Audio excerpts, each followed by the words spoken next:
Welcome back, everyone. In today's video, we're going to kind of be doing a part 2 to my previous one, which was the practical benefits of meditation. This video is going to be a little bit different in that we're going to be talking about more of the spiritual and more profound benefits to meditation. And this, I think, kind of depends a little bit on the way you view the world, but I also think that meditation opens your eyes a little bit to more of how reality really operates. So before we jump into the content, if you enjoy what we're doing on this channel, we're talking about meditation, spirituality and whatnot, please go ahead and hit the subscribe button. It helps me grow my channel. And if you did enjoy the video at the end, if you just wouldn't mind leaving a like, or if you have any questions, a comment. Alright, so the first profound and more spiritual outcome of meditation for me has been understanding my beingness. And I heard from Jim Fortin once that there's this model of way he views the world, and other people share this. And it's you are either being, you're doing, or you're having. And where are you sitting most in life? Most of us are not sitting in beingness. We sit in having and doing. What can we do so that we can have more? And most of us feel that that is how you gain things in life, is you do more so that you can have more. But the way that life works actually is that your beingness, who are you being, is reflected in your reality. So beingness, what is beingness? Beingness is the feeling that is not of lack, not of wanting, not of desiring, of being fully content with what you have and who you have in your life circumstances. And that is the beingness within you.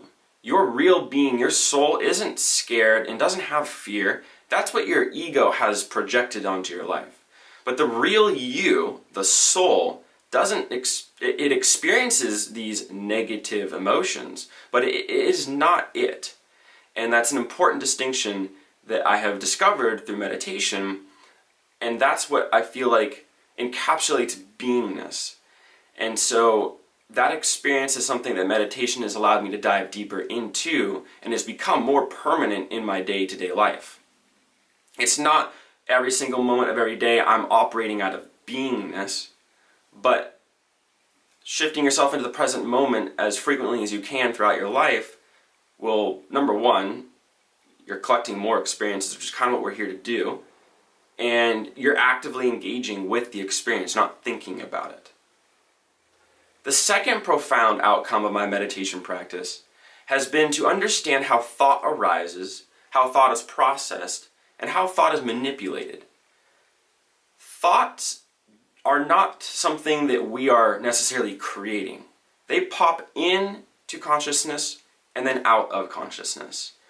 Where they come from, I'm not sure myself, but I do know that thoughts kind of pop into and out of existence.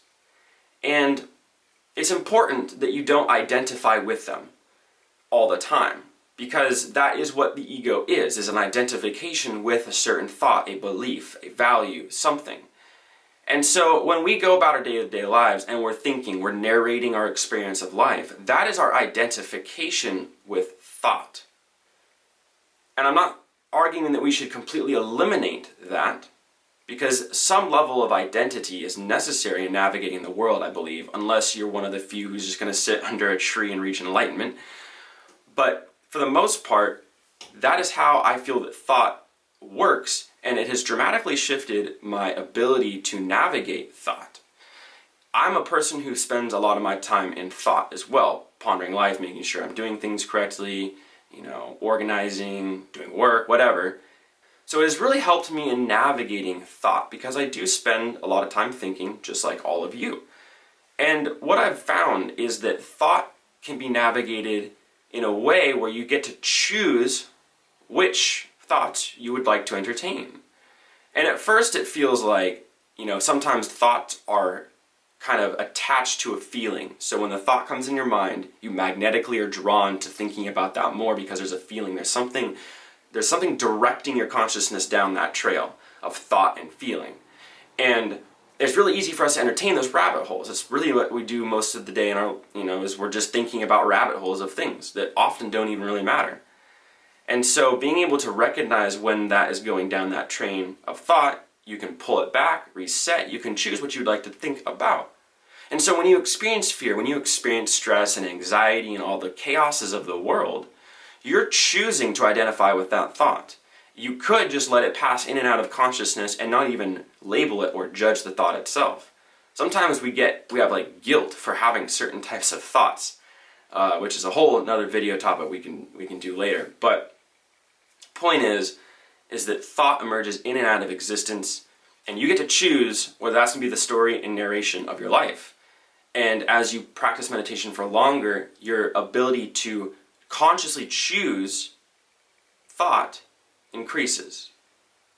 The third point I wanted to bring up kind of hits on some of the things we've just been talking about with inner stillness and inner peace.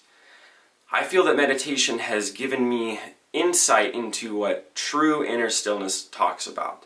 We read it a lot in books, we hear it in our cultures and whatnot, of what it must be like to be enlightened.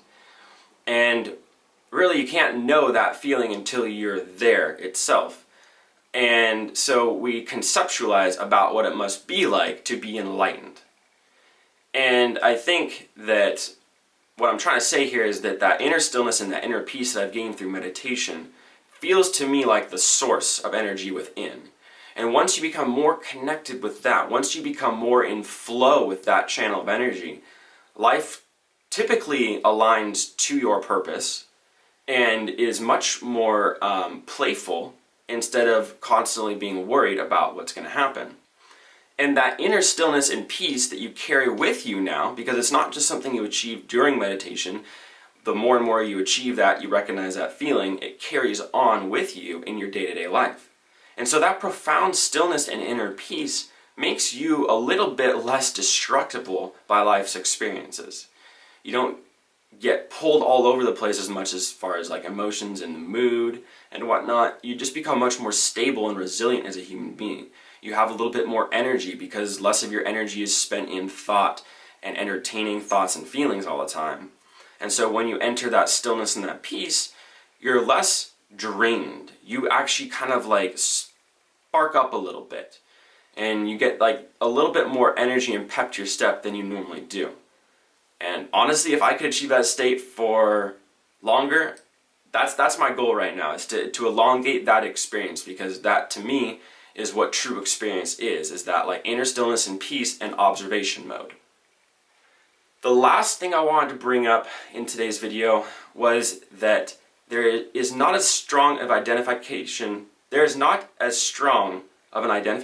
with past, future related thoughts or feelings. I don't really consider the past much, and usually when I'm considering the past, it's because there's some guilt or some shame around that past experience. And when those thoughts and feelings come up, I usually will try to process that feeling and let that go, and if there's more of it, let it come up and go. But besides that, I don't really like engaging with the past too much, and I don't really tend to anymore, because there's really a lot of fond memories you can consider all the time, and that's a great use of looking back on the past. But I think a lot of us look at the past in a way that becomes self-destructive. We like to pick apart our actions and the way we behaved, and we judge and criticize ourselves. And then that is projected onto the future, and we just end up in this downward spiral where we're always stuck in our own thoughts and our own identifications. So, leaving the past and entering the present is much better, because for the most part, unless you're processing feelings, a lot of thought in the past is a little bit unnecessary. You're not trying to eliminate it, but it doesn't need to be the dominant aspect of your consciousness in your day-to-day life. Future. Future is stress and anxiety. Future is what has happened in my past, and let's project that onto the future.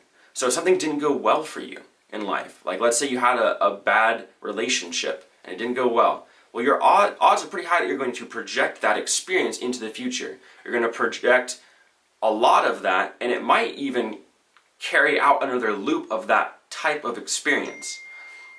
And so it's very important to recognize that a lot of our future thought is not really necessary and is often a projection of what we want, what we desire, what we fear, what we stress out about. And so obviously we need to have some forward thinking. We need to have a plan, a direction, what we're trying to do in life, and some organization. But some of us spend a little bit too much time in future-oriented thought. And I know because that is me. I spend not a lot of time in my past, but I do spend a lot of time like projecting future. And it's pretty much, in my opinion, the source of anxiety and stress for the most part. And so that concludes what I feel like are the most profound outcomes of meditation for myself. I've been doing this for over 5 years now, and it's been a really fun journey.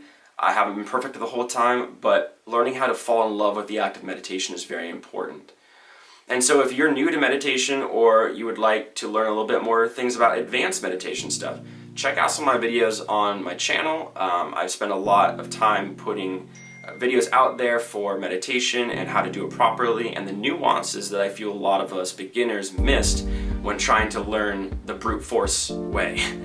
And so if you're curious, I have more out there, and it might help you improve your meditation practice. Thank you so much for tuning in. I hope to see you in the next video.